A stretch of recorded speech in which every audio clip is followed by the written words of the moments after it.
introduce Dr. Heidi Gilchrist. She's a board-certified dermatopathologist and dermatologist.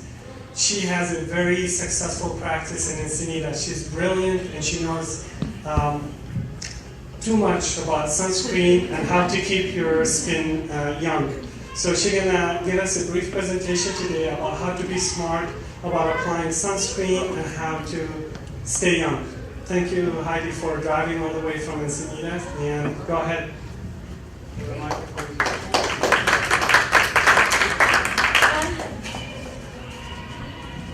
Thank you, Dr. Packard, and thank you everyone for attending. So we're going to talk a little bit about sun and skin. If you guys have any questions, feel free to ask me as we go along. I'll get you to bring up the first slide if you don't mind. So maybe 100 years ago, maybe 120 years ago, this is what people wore when they went to the beach, right? So ladies especially, it wasn't fashionable to have a tan. Nobody wanted freckles on their skin. Nobody wanted hyperpigmentation, and everybody wanted their skin to be all the same color all over their body. So when ladies went to the beach, they covered up. You know, they wore these entire costumes to go in the ocean with. But if we go forward about 20 years, like 1920s, 1930s, I think things got a little shorter, right? So that the ladies were still more or less covered up by our standards, but you know, some arms showing, some legs showing, it became a little more fashionable to have some color. Who knows who this lady is? Yeah, you can cheat. It's on the slide. So, Coco Chanel was a fashion designer in the 1910s, 1920s in France, and founded one of the largest houses of fashion in France, still around today. And she kind of refused to go the usual route. She didn't want to wear a corset. She didn't want to wear long dresses, and she cut her hair off short. And she wore black a lot, and she decided that she was going to go out in the sun and not worry about it. She wasn't going to wear her large hat, and she had a tan, and she was one of the people who made it more fashionable to have a tan. It became a mark of someone who had the time and the leisure to go outside, to play games, to play soccer, to sit in the sun, to sit on the beach. Who knows who this lady is? This is a picture of her when she was really young. So you may not remember her from when she was really young. This is Brigitte Bardot. So we're probably used to seeing her in her older years, but she was an actress in the 1950s, and she was the first one to wear a bikini in public. So before then, women still kind of more or less covered up. She popularized the bikini around the 1950s, and that then became our standard beach wear. And the idea was you go out, you get as bronze as possible, you get that great golden tan, it looks good, right, all over. The problem is, though, that when you get a tan, it means that your skin has got some radiation. So our sun has radiation in it, and our skin is evolved to protect us somewhat from that radiation, but not from excessive radiation. So there's light in the sun, visible light, and there's heat, but there's also UV radiation, so ultraviolet radiation. And scientists like to split that into three categories. So UVA, UVB, and UVC. And so UVC is mostly blocked by our ozone layer. As long as our ozone layer is healthy, we don't get too much UVC, which is good because UVC is great at causing skin cancer. UVB gets stopped by the first layer of your skin, so the epidermis, but those cells that stop the UVB, they pay a price. They pay a price because the UVB radiation damages their DNA.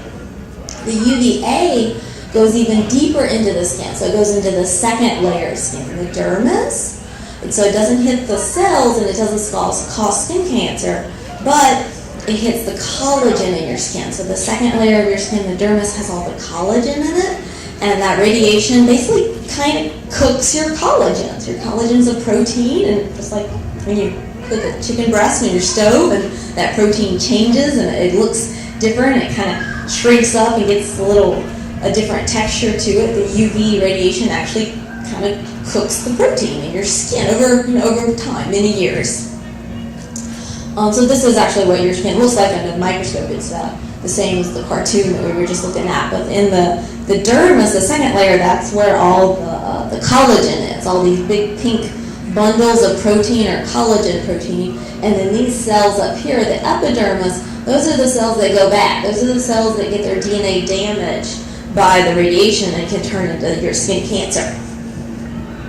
That's a close-up. So this is where the dermis is, where all that collagen was, and this is where the epidermal cells are.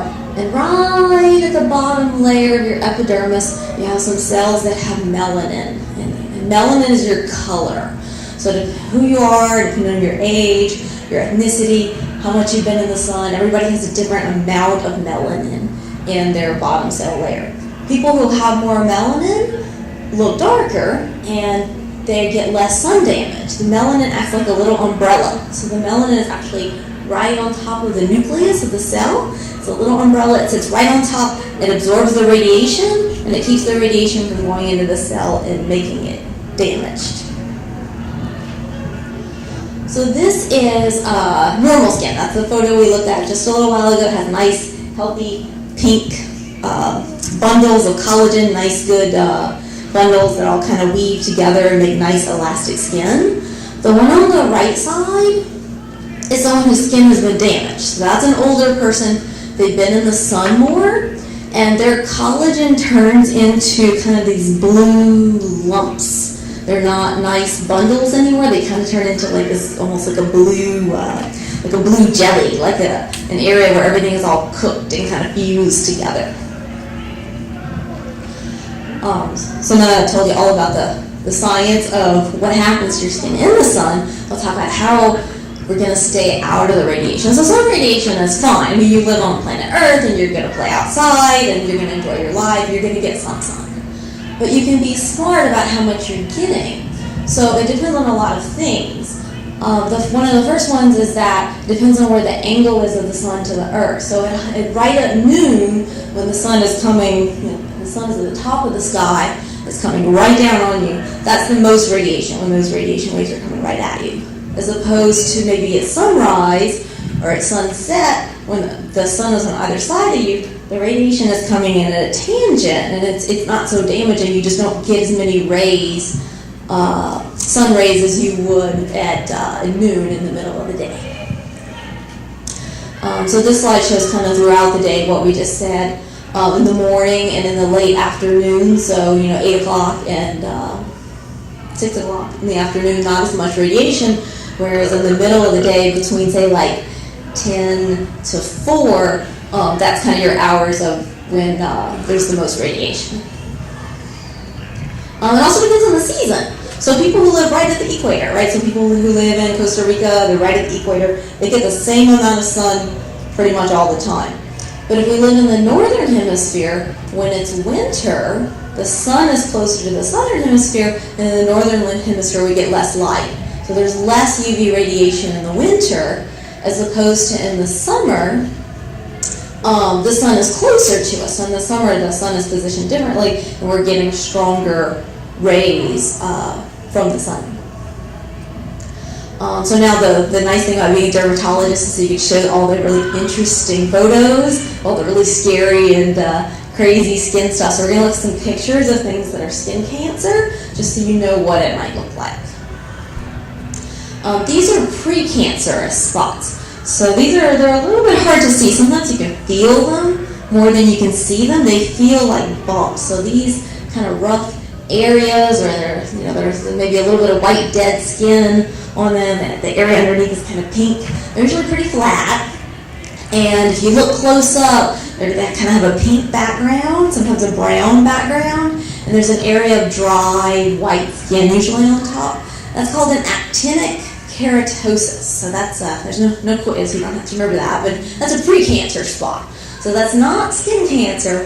There's a spot where the cells have had enough radiation that they're damaged. They're not growing quite right. The cells don't slough off the way that they're supposed to. And so they build up abnormally on the skin and form little hard, kind of crusty, crunchy bumps. They're pretty low risk. About 1 out of 100 turns into skin cancer. But, I see people every day with 50 of these on their skin. So, if 1 out of 100 turns into skin cancer, there's a pretty high rate of skin cancer here in California. This is actually a full-on skin cancer. It's called a basal cell cancer. This is kind of the lowest risk one to have. This usually grows right on top of the skin. It doesn't spread to people's internal organs or kill people. Very, very, very rarely. It mainly grows right on top of the skin, and it grows up, grows outward on the skin. But if you don't do something about it, it can be really messy because it can grow down into the skin, it can get into the muscle, it can get into the bone, it can make a big mess that you probably don't want to deal with. So it's good to remove these while they're small. This is another basal cell cancer. They tend to be kind of pink and kind of shiny. And another basal cell cancer. So this guy let his go and didn't get it treated when he should have. And the pink and shiny cancer is the part around the edges, and the part in the center is just kind of turned into an ulcer. So it's kind of gross. He's going to need some special surgery and some plastic surgery to put that back together again. That's also a basal cell cancer, so they don't have to be raised up. Sometimes skin cancers can be flat. Sometimes they can just be pink, flat, shiny spots. So they don't all have to be raised. This is actually what's called squamous cell cancer, so that's a really early one. Again, it's flat, it's not raised, it's just discolored and just kind of a really funny shape. That's a larger squamous cell cancer, so a bump that's more raised up off the skin. And again, it kind of, just like that actinic keratosis, it kind of gets that rough top where the skin cells don't slough off the way that they're supposed to. That's a squamous cell cancer on this guy's lips, so you can probably see it. And this is more common than we would like it to be in California. This whole thing is the skin cancer here. The bottom lip tends to get skin cancer. No one ever gets skin cancer on their top lip. It's not that much. It's not angled towards the radiation, but normally when the sun comes down, the radiation comes down, it hits the bottom lip, top of the head, right tops of the ears, tops of your shoulders. People get a lot of sun freckles on the tops of their shoulders. And then women especially, it tends to hit their chest because a lot of times women wear nice tops, nice V-neck tops, or maybe their bikini top, and so the chest is kind of exposed, and it's at that angle that the radiation hits it. That's another cancer that's somebody neglected, so this guy probably should have seen a doctor a little earlier. It's kind of taken over the back of his ear, but these can get pretty gnarly. Okay, so the cancer everyone does not want to have is melanoma. So when we talk about melanoma, we talk about the A, B, C, D. So we talk about asymmetric, so it's not symmetric side to side. So if you folded it in half like a book, one side wouldn't match the other. We talk about borders. So like if our normal mole, we like to have nice, round, even borders. Border nice all the way around. Melanoma, the border gets kind of fuzzy. You can't tell where it ends, can't tell where it starts, you can't tell where it stops. We talk about color. So for melanomas, for regular moles, we like them to be all in color. Or for melanomas, can sometimes be partly brown, maybe partly black, maybe pink, and maybe white. So things with multiple colors we start to worry about. And then D is diameter. So anything that's bigger than 6 millimeters in diameter. And 6 millimeters is about the size of a pencil eraser. So the pink tip on the end of your pencil, anything larger than that we kind of look at. So asymmetry, borders, colors, and diameter. And that one in the photo there has them all. So it doesn't match side to side. The borders are not really smooth. It looks like it has more than one color, and it's hard for you to tell in the photo, but that's somebody's tummy, and it's definitely bigger than the pencil eraser. It's another melanoma. Again, it's following those same rules. It's not behaving itself, not looking very even. That is melanoma on a gentleman's face. So again, it's kind of that area that we worry about where the sun is hitting the most. The nose, the cheeks. When the sun comes down from the sky, those are areas that it's going to hit really well. Nose and cheeks and scalp, tops of ears and shoulders, chest, and bottom lips. You get melanoma in your nail, unfortunately, and that's always really sad, really messy, because a lot of times you just, in order to surgically remove it, you just kind of lose the tip of your finger.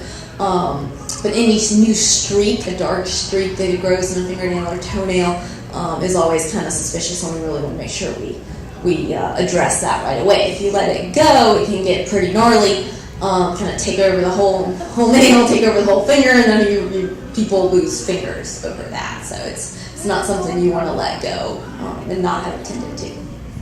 Okay, so now that I've scared everyone with all our photos of skin cancer, we can tell you how not to get skin cancer. So this was a really good public health campaign they did in Australia about 10 years ago. Australia has one of the highest rates in the world of skin cancer.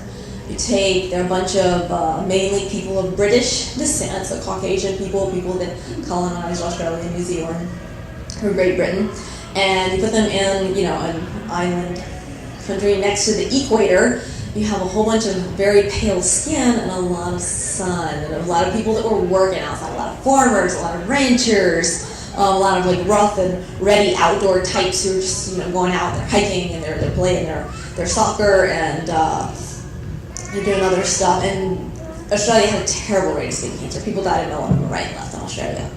I'm gonna have you go back one. Sorry, I'm still on that one. So they had a great public health campaign 10 or 15 years ago, and they called it Slip, Slop, and Slap. So they said slip on a shirt, slop on some sunscreen, and slap on a hat. And the idea was, your sunscreen by itself isn't really going to do the job. You really want to wear that long sleeve shirt, and probably also a nice, not just a baseball cap. If you wear a baseball cap, you're kind of just covering this front part of your face. But you really want that broad brimmed hat. This is a sun shirt. You can get these now even at like Costco. I've seen them at Costco. They're actually shirts that are made out of a special fabric with a tight enough weave that they block the sun. Instead of SPF, they're usually labeled UPF, so Universal Protection Factor instead of Sun Protection Factor, but this is the same thing. And probably 10 or 15 years ago, you had to special order them from companies like Coolabar and stuff like that, but now you can pretty much get them anywhere. That was one I think that was made for a little girl. And they used to be all hideously unattractive sun shirts, but now that they're becoming more widely available, there are nicer looking versions out there. Okay, so this guy's trying, right? He has on a shirt, his sunglasses, and he has on a hat, but he has the wrong kind of hat, right? You see how the weave of his hat, the weave of the straw is really loose, so the sun can get through it. And all the sun is kind of filtering down. You can see the light and the shadow on his face. That's not going to help him much. What you really want is a hat that has a tight weave. So a hat that the cloth is tightly woven together and the sun can't get through. There are lots of fashion straw hats, fashion hats you buy in the resort gift shop or wherever when you go on vacation. If you take one of those and you hold it up to the light, if you can see light through it, it's not a very good hat, because if the visible light can get through, then the ultraviolet radiation can get through.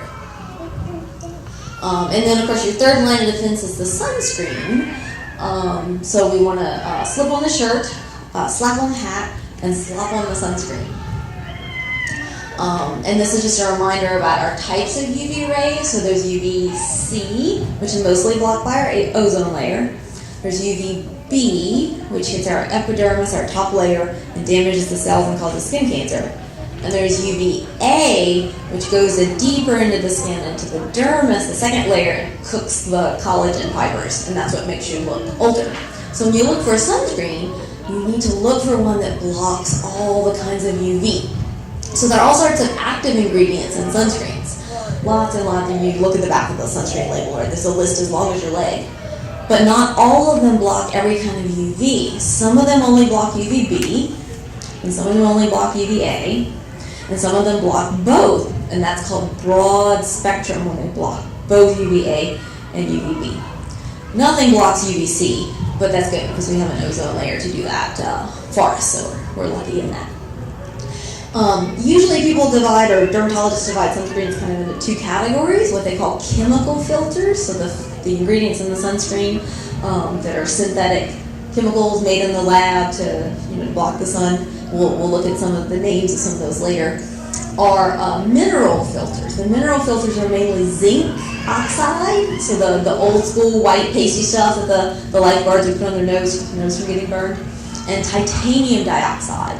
Those both tend to be kind of white, kind of pasty. So they're not the nice, clear, chemical sunscreens tend to rub in better. They tend to go on clear, not be too sticky, whereas the mineral blockers, the zinc and titanium, tend to be kind of a thicker layer of minerals. Now they've come a long way. I said probably in the last 10 years they've gotten to the point where they've gotten the particles of zinc oxide small enough that you can't see them. So you don't have that white look with the zinc, but you can still get the sun protection from the zinc. So again, this is the spectrum of where the UVB is and where the UVA is. And some sunscreens block UVB, and some sunscreens block the UVA. And only two of them, only our mineral blockers, our zinc and our titanium, only those two block both. So only those two are really the broad spectrum sunscreens.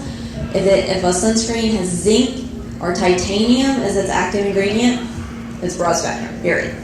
Otherwise, if it doesn't, and a lot of them don't, because again, those zinc and titanium tend to look kind of white and nobody likes it, so nobody wants to buy that sunscreen. So if you want to make a broad spectrum sunscreen without the zinc and titanium, you need a combination of molecules. So every other sunscreen that's labeled broad spectrum is going to use some combination of the chemical blockers, maybe a couple that block the UVB, maybe one that blocks the UVA. They'll put 3 or 4 of them together to kind of cover that whole spectrum. So names of some of the chemical sunscreens, and the word chemical is kind of, especially where I'm from in Encinitas, it's kind of laden these days. Nobody wants any chemicals on their skin, right? That sounds really bad. We're using the term chemical more of a scientific description of something that's it's synthesized in a lab, just like vitamin D is synthesized in the lab, and you swallow your vitamin D capsule every day, but it's not doing anything bad to your body because it was made in a lab. So when we say chemical sunscreens, we just mean sunscreens that are sort of made in the lab, not the naturally occurring minerals that tend to be really white. Most of these you guys won't remember, and you don't need to remember, especially the ones in the first column.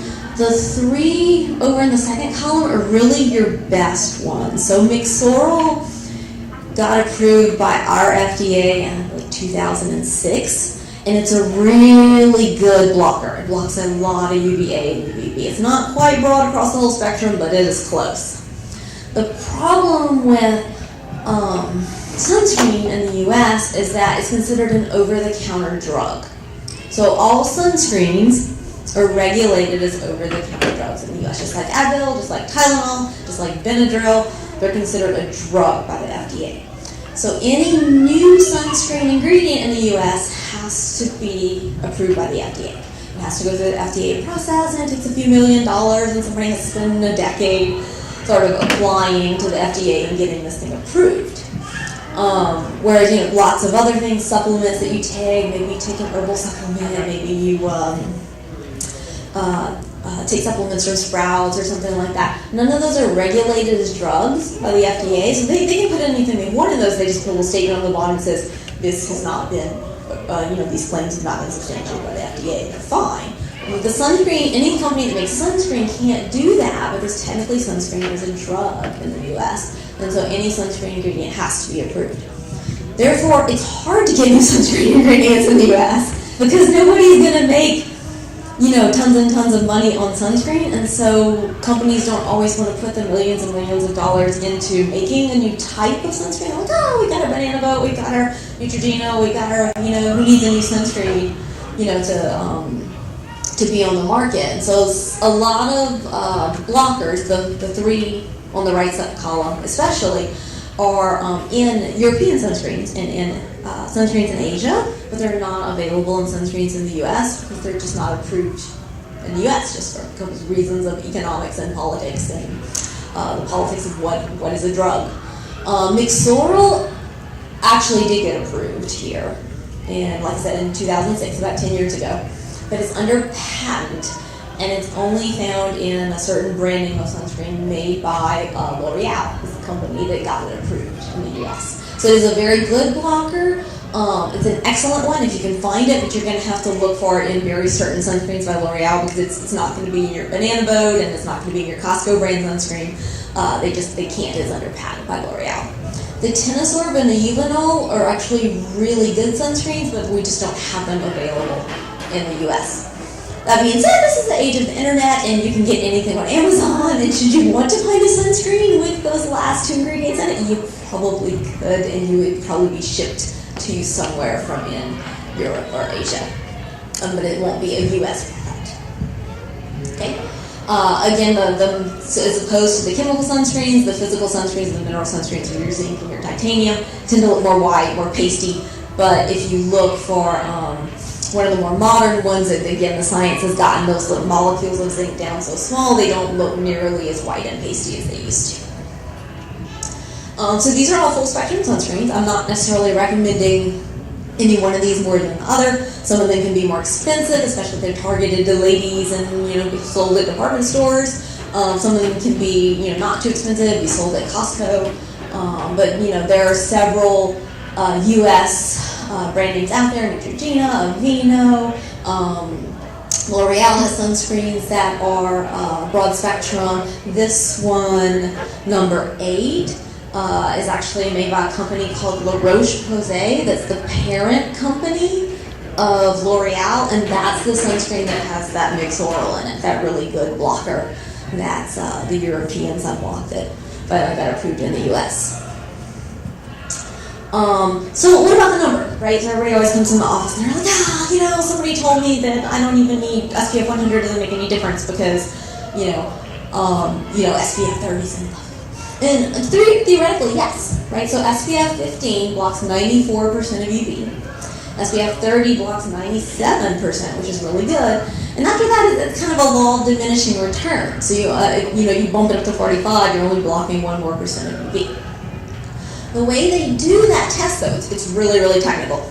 They get volunteers with really white skin, and they take one side of their lower back, they put some sunscreen, and they take the other side and don't put anything.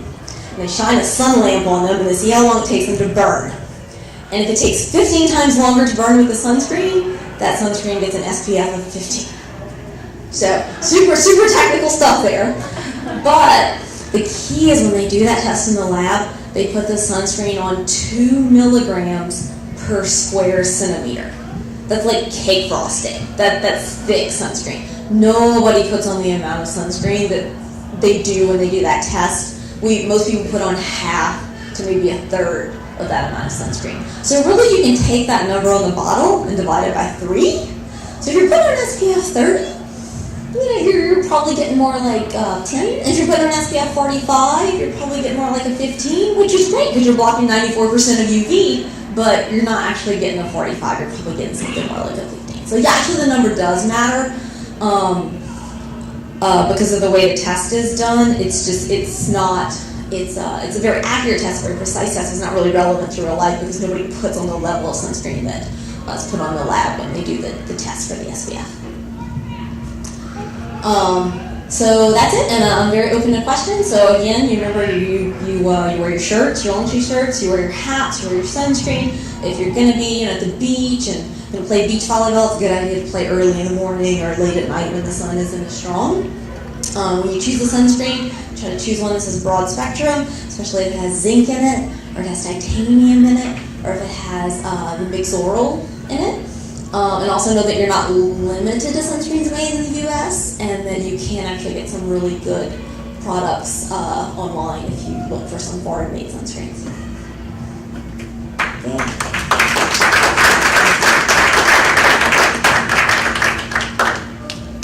Yes, sir. I actually have a question.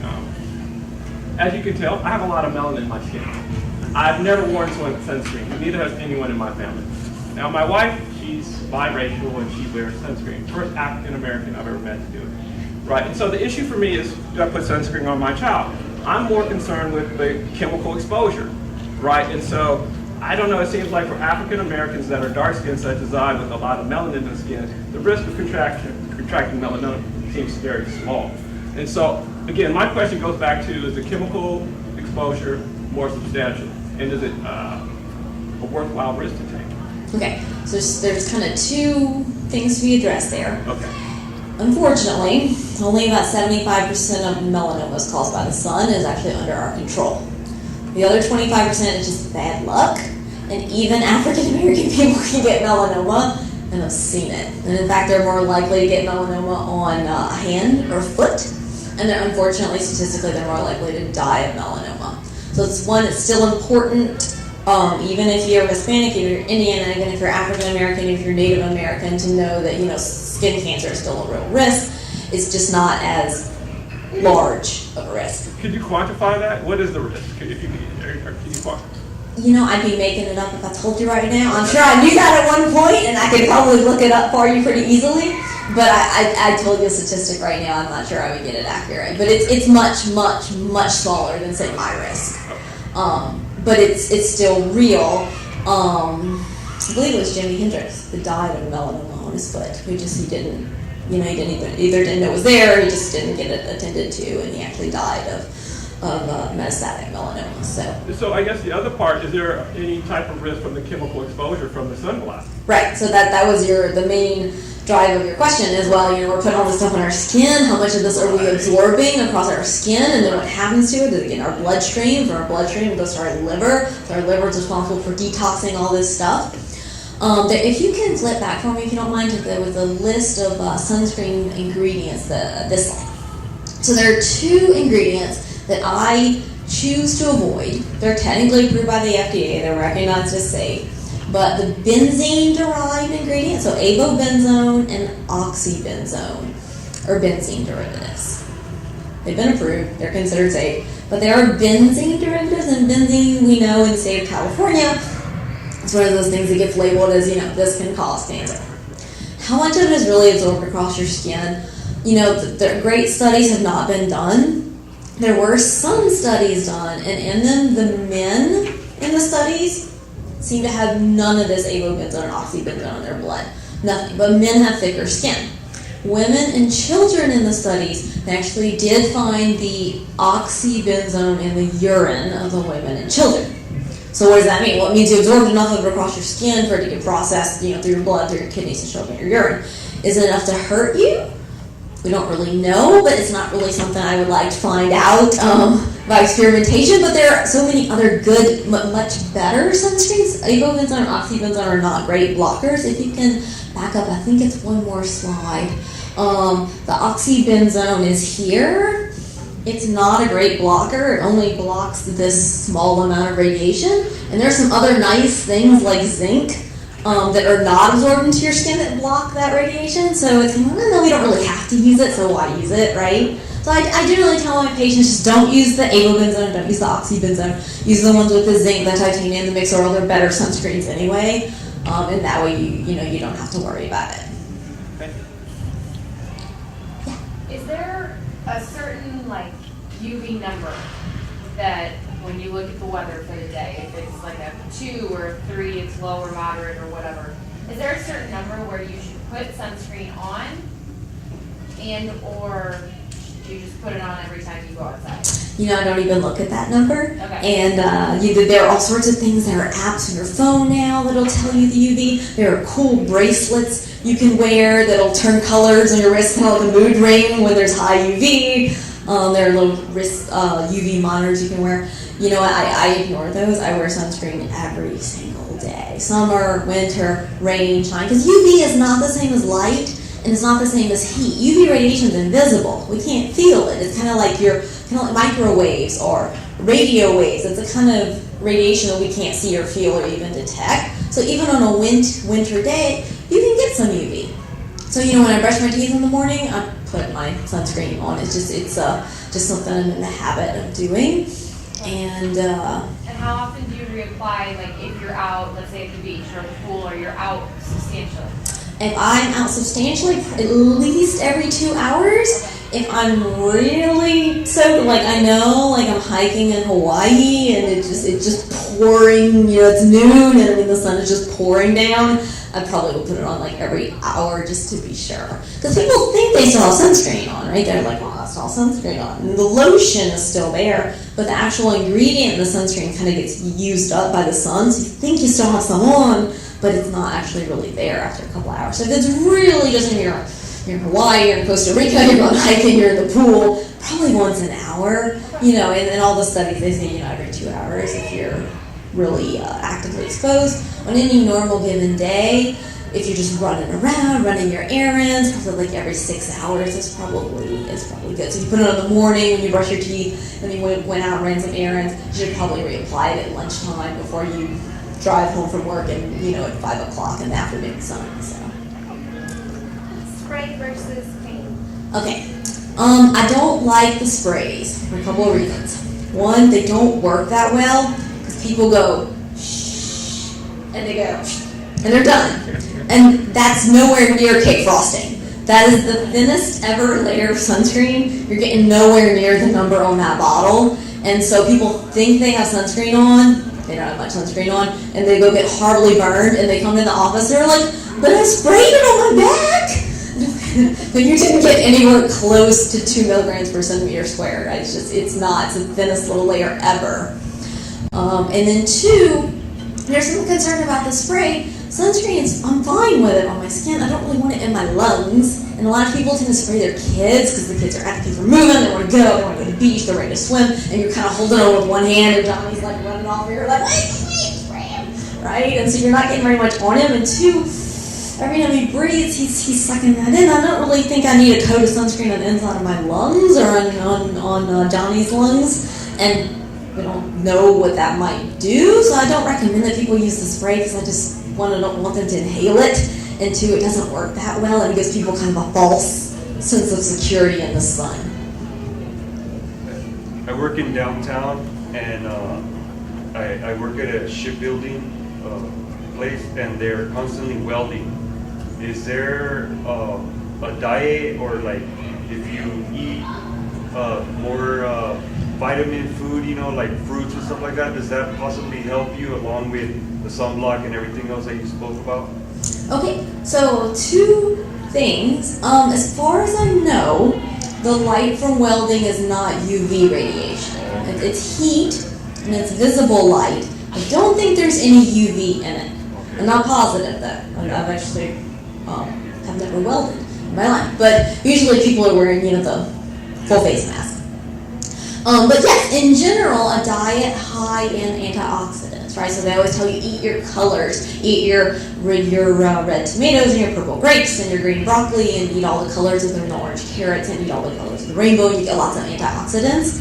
In general, that's good for skin cancer and all cancers because antioxidants help your body destroy free radicals.